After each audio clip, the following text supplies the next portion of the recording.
Welcome. Today's talk is on immigration and family history. For those of you who haven't met me, I'm Heidi and I'm the Family and Local History Librarian for Eastern Regional Libraries. And today's talk, hopefully, will give you some more insight on where to start looking for more information about immigration in relation to your ancestors. So, the arrival of an ancestor in Australia is a key in any family's history. Since 1788, more than 9 million people have immigrated to Australia. So let's wind back the clock and look at the events, history, and politics which motivated your ancestors to immigrate and how and where to find the records to support your research. Firstly, let's define what immigration is and how it differs from emigration. According to the Cambridge Dictionary, emigration is the process of leaving a country in order to live permanently in another country. Immigration, therefore, is the act of someone coming in to live in a different country. An immigrant is a person who has been granted permission to live permanently in another country. So basically, immigration is coming into the country and emigration is the process of exiting. And both refer to permanent residency. Permanent resident is a person who has permission to live in a country but is not a citizen. Naturalisation or citizenship is to have citizenship of that country where you are legally accepted as belonging to it, to which the individual owes allegiance and in turn is entitled to its protection.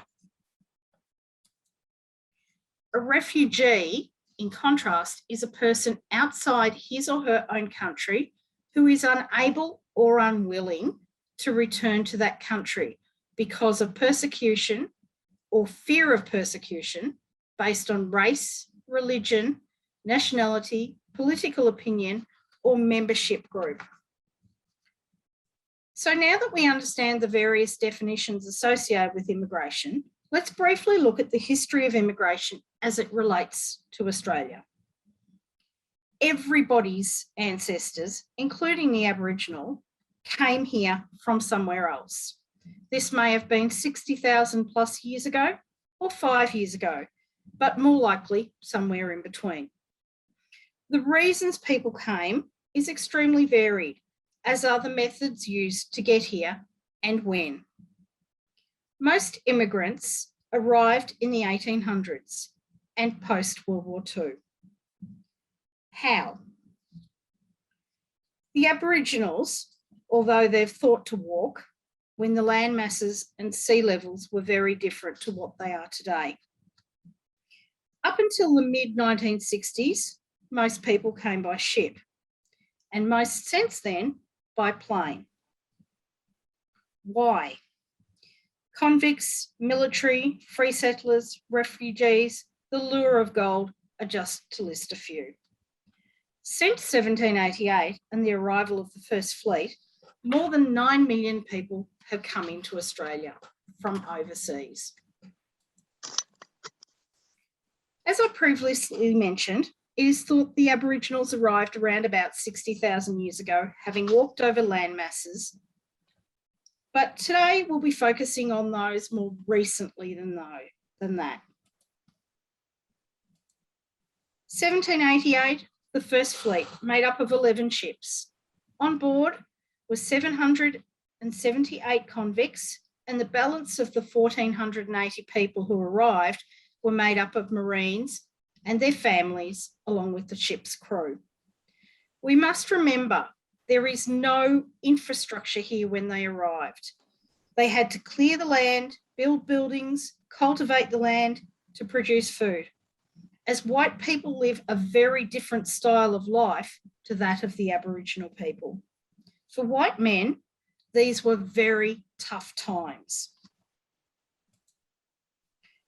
In 1790, the second fleet arrived with 1,038 convicts embarking. In England, 273 of those died during the voyage, and a further 486 landed sick, many of those dying within months of landing here.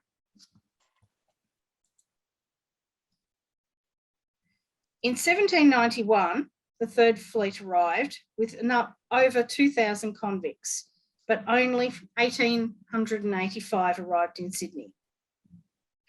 During the years 1788 to 1868, 168,000 convicts arrived in Australia from England. They were made up of a mixture of nationalities, but majoritively English and Irish. Convicts were sent to Sydney, Melbourne, Hobart, and Fremantle. In 1803, Hobart was settled. 1825, the founding of Brisbane. 1829, the Swan River Colony, which was later renamed Perth. 1835, Melbourne was founded. Between 1815 and 1840, about 58,000 people came to Australia. Many of them were free settlers. In 1851, gold was discovered, mostly in Ballarat, but also in Bendigo. And between 1851 and 1871, Australia's population increased from 430,000 to 1.7 million. Again, the lure of gold was immense. In 1900, the Immigration Act was introduced. 1901, Federation occurred. With the immigration policy, this was more commonly known as the White Australia policy and required people to do a dictation test in English. In 1929, all immigration ceased as a result of post-World War I and also the political atmosphere which led into the Great Depression. In 1938, German refugees were issued certificates of exemption, allowing them to come here to flee from the persecution going on in Germany within the lead up to World War II. In 1945, the government decided it needed more skilled workers to keep the country moving. So introduction programs included the £10 POMs and also the Italian immigration program. In 1970 was a time of significant intakes of refugees on humanitarian basis. Many Lebanese and Cypriot people sought refuge in Australia, away from the civil war in Lebanon and the Turkish invasion of Cyprus. Also, Vietnamese as the war came to a close. Between 2001 and 2007, the Pacific Solution is the name given to the Government of Australia policy of transporting asylum seekers to detention centres on island nations in the Pacific Ocean, rather than allowing them to land on Australian mainland. So with a focus on immigration since 1788, when did your ancestors arrive? The answer will lead to how and why.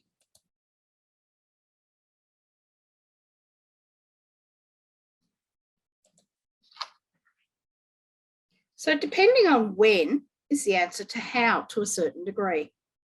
We know that the Aboriginal people arrived around about 60,000 years ago by walking, but everybody since then has had to either fly or sail. Prior to the mid-late 60s, most people arrived by ship, as air travel prior to that was risky and very expensive, if it existed. The type of ship, the conditions would have been dependent on if they came as a convict, military, or were free. If free, how much they spent, or did they come through an assistance program of some sort? Since the 1970s, most immigrants, with the exception of boat people, would more likely have arrived by plane. Why? As convicts, occupation, so were they part of the military or government roles, or even trade? Famine, as depicted in this picture, the monument in the centre of the picture here, is a monument in Dublin, which outlines what the famine conditions were in the mid-1800s in Ireland. Overcrowding. We know that London was severely overcrowded, and that's why a lot of the convicts which were transported, not left in London jails.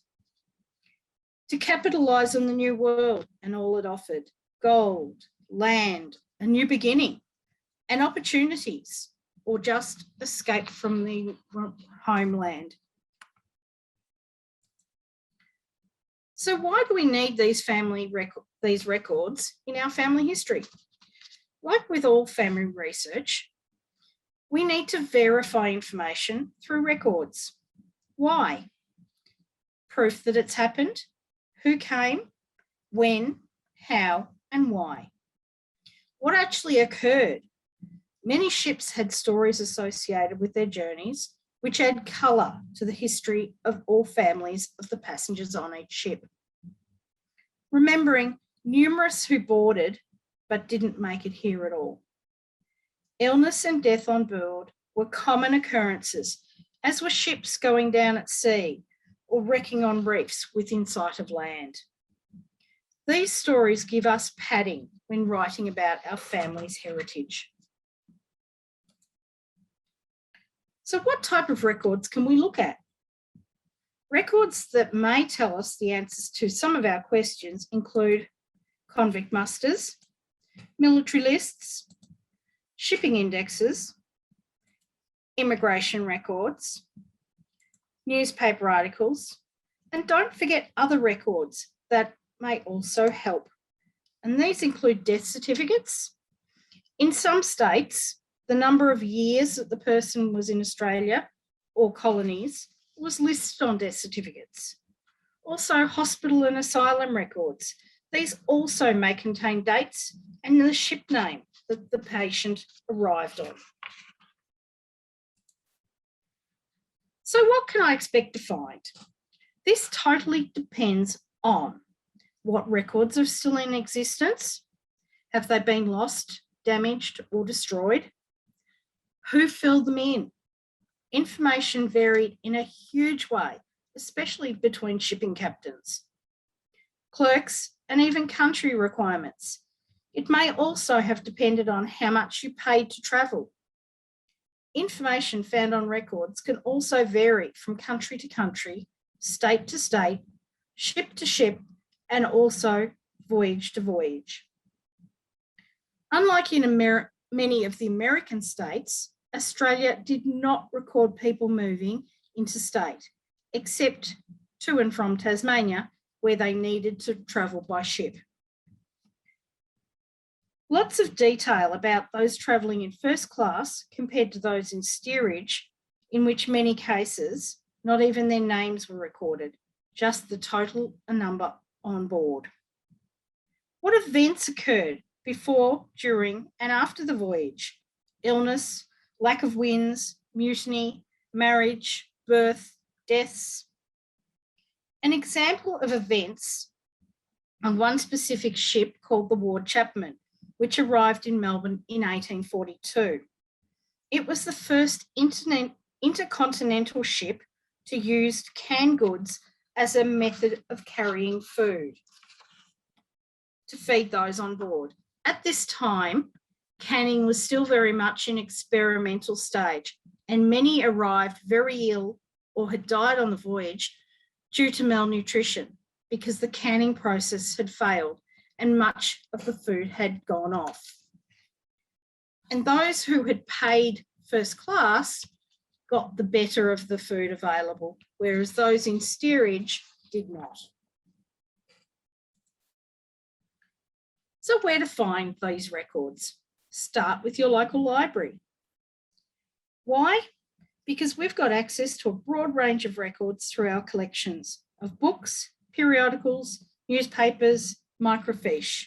We also subscribe to a number of online databases, including Ancestry and Find My Past, of which you have access to from home at the moment due to the COVID lockdown.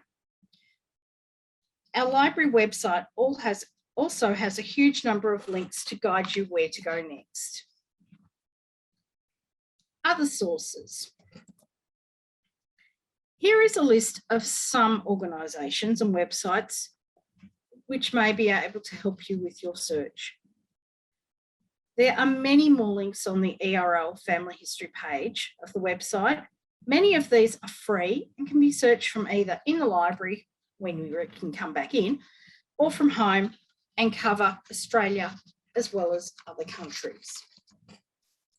So how do you access it? So we go to our library website at www.yourlibrary.com.au. Just search our catalogue where the green arrow is, just type in your search term. So you might be looking at shipping, just type in shipping. You might be looking for Huguenot ancestors, just type that in there. And it will open up the full access of our catalogue. To access the family history page, just scroll your mouse over the word services where the red arrow is, and then click on family history at the pop-up menu that comes up with the next red arrow. This is what our family history page looks like. And on it, you'll find links to both Ancestry and Find My Past. When you're in the library, you can use either your own device or one of ours. As I said, at the moment, you do have access to that from home. Just click on the links and it will show you or tell you how. If you scroll down a bit further the page, you'll find numerous subject headings. Each of these headings contain a number of links to websites that may be of use to you. If you find any of these links broken, please let us know so they can be fixed. Or during your searching, you find any really useful sites, let us know so we can add them so other people get the same benefits. So these are what the links look like. And if we click on shipping, because today's topic's immigration, this is what comes up. It's a list of a whole variety of topics or web links where you will find information on specifically on shipping. But this is not the end, it's just the beginning of your research. So thank you for your attendance today. I wish you luck with your research. If you need any help, I'm always a phone call away, or you can book into one of our one-on-one sessions. We are still doing those during lockdown. We're just doing them as Microsoft Teams events.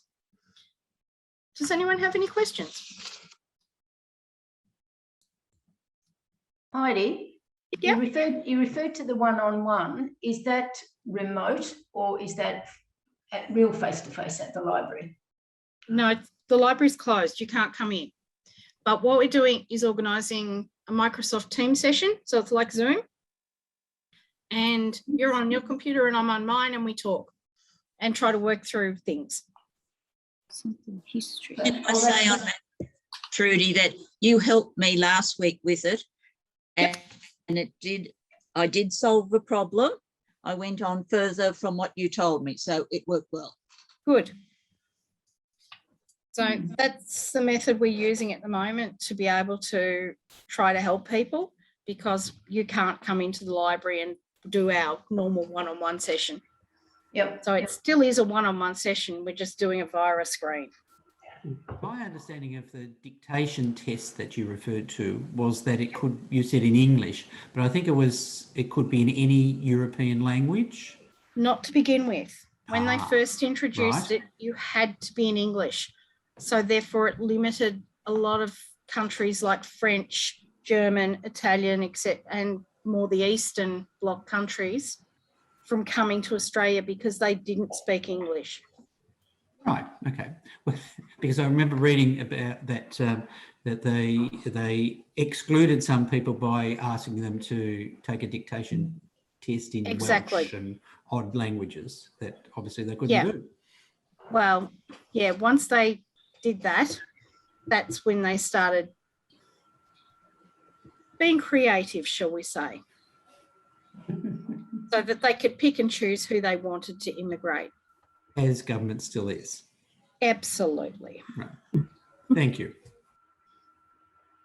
Heidi, my first ancestor that came out here came in 1849.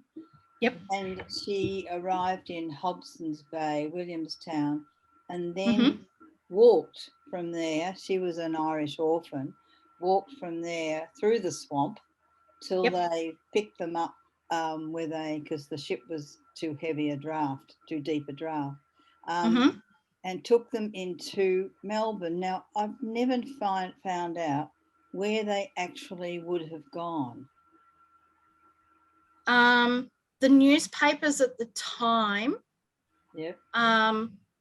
because it was prior to the gold rush, check out Trove, because a lot of papers prior to the gold rush actually listed the people arriving by name. Right. Okay. So you may find something on Trove. Yes.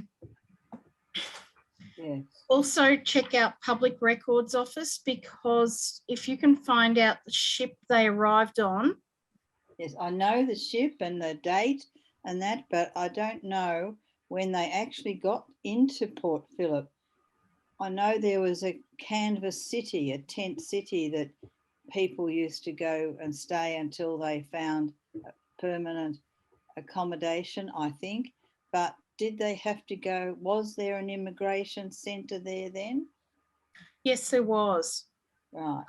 And like in Sydney, there was also a quarantine station for those who were not well.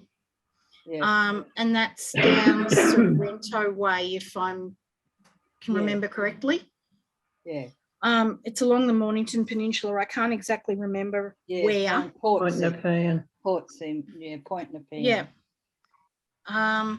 It's not actually on Port Nepean. It's somewhere slightly more north than that.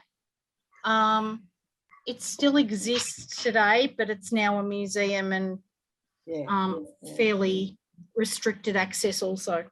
Yeah. Okay, thank you. A lot of people who came into Australia didn't have jobs to go to. There's she did a lot have, according to the shipping records, she did have a job to go to a woman in Collins Street. But I don't know what happened. You know, did they just get to Port Phillip and then, you know, well, they would have had to. 17-year-old girl, where the heck does she go from there? Well, if she had a job to go to, her employer would have met her at the ship. Right. Once she'd gone through that immigration process, getting off the ship, she would have then gone home with her employer. Right. Okay. Right. Thank you. And where she went from there depends on how long she stayed. A lot of those who were contracted to an employer did have a specific minimum term they had to serve with that employer and a set wage for that period of time. Yes. Yes, she was in, the address was 47 Collins Street, which is interesting. Certainly not there now. And that was in 1849. And then by 1850, she'd met somebody and on their wedding certificate, it said that they were living at Darebin. So she and her husband had probably worked on land or something. Yeah, a lot of the contracts were only 3 or 6 months. Yeah.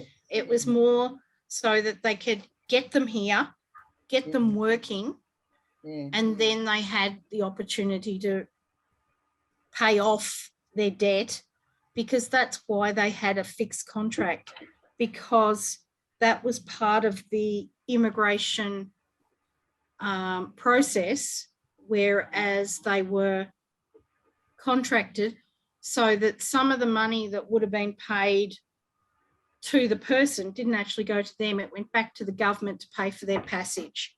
Right. Right. Heidi, is it possible to get the exact or close enough to the exact date that a ship actually arrived? Because we've got, oh, okay, good. How do we do that? Because we've got, Again, Again. sorry. if you check Public Records Office, the shipping records do tell you the day they left and the Yes. day they arrived in each port. And again, Trove lists specifically prior to the gold rush, every ship that arrived on the day they arrived, or the day after rather, by the time they published it. Newspapers such as the Argus listed the ships that arrived in Melbourne. On the microfiche stuff that you have down the library, would that date be included on that? It should be on the very front page of the particular ship. So if you go, you're looking for, say, someone beginning with N, you need to go right back to the A's and look at the very front page, which is the captain's log, and it tells you all about the ship, or should. The ship's name, the tonnage, who the captain was, et cetera, and it should also tell you the day they left, whether it be Liverpool, Portsmouth, London, wherever, and the days they arrived in each of the ports along the way. Well, we have, thanks to you, with your help, we have the name of the ship, we have the fact that it's coming from Ireland, voyage of 140 days. It certainly got here earlier than that, because our folk, sadly, the wife gave birth either just before they got there or when they got there, because we've got the information that shows that both of those little girls died. And we just wondered how long it had in fact taken for them to get here, because whereas it said a voyage of 140 days, well, they were in Australia before that, because the children died in February. But that's, anyway, you think that would be on the fish? It should, but otherwise check Trove. Yes, thank you. Otherwise, we'll talk with you. And just as a antidote to the Ward Chapman story, on that ship was a lady by the name of Elizabeth Phillips Harding. She travelled first class, shall we say. She later married Thomas Austin, and after his death in 1871, she went on to raise her 18 children that she had with him. She lived at a lovely property down in Winchelsea called Barwon Park, which many of you may have heard of, and later went on to build the Austin Hospital. So she is my 3 times great aunt, I believe. So, you know, everyone's got stories in their family, and that's just one of mine. So my great grandmother was orphaned in 1871, and she went to live at Barwon Park and was raised by Elizabeth as well. Some good news stories. Along with the 18 children of Elizabeth and Thomas. Wow. He married all the girls off at 18 and kicked the boys out and told them to go and get on their own 2 feet and find their way in the world. And all of them achieved incredible things along with what their mother did. She was an incredible woman. It wasn't just the Austin Hospital she did so much philanthropical work all around Geelong area as well, especially for abused and battered women and children. No. So Heidi, how do we organise a one-on-one? Do we ring and make an appointment that way? Ring the library? You can either ring and book, or you can go onto the website and book in through the website. The appointments are up on this, the booking sheets. Right. Okay. Good. Thank you. Kerry's just sent me a message via the chat. Does the library have any immigration records for America or other countries? The answer to that is yes, but not many. A lot of that's what we have other than for Australia and some for New Zealand is in our book collection. Also, a lot of those immigration records, specifically America, are available through Ancestry. So always look there. Other countries, not so much. A lot of landlocked countries you'll find don't have immigration records of their own. What they do when we're talking pre-flight immigration, so people would have to get themselves to a country and a port where they could then immigrate from. A lot of Middle European countries, they did go into France, then across the Channel to England and emigrated out of England. It said post-World War II, it was more the fallout, for lack of a better term, of displaced people following war. They just got on whatever ship they could and go wherever they could to just escape Europe. Specifically the Jews, but not limited to them, with the persecution that was occurring with them. But also the Italians, they would just grab massive steamer ships and everyone possible would jam on board and they sailed to either Australia or Canada or America just to get away. So, as I said, when very much determined how, and depending on when also influenced heavily why. Okay, well, we might wrap up today. And as I said, I am available if anyone's got any questions or needs any help or direction. Thank you for coming. Thank you, Heidi. Thanks, Heidi. Thank you very much. Thank you. Thanks, Heidi. Thank you, Heidi.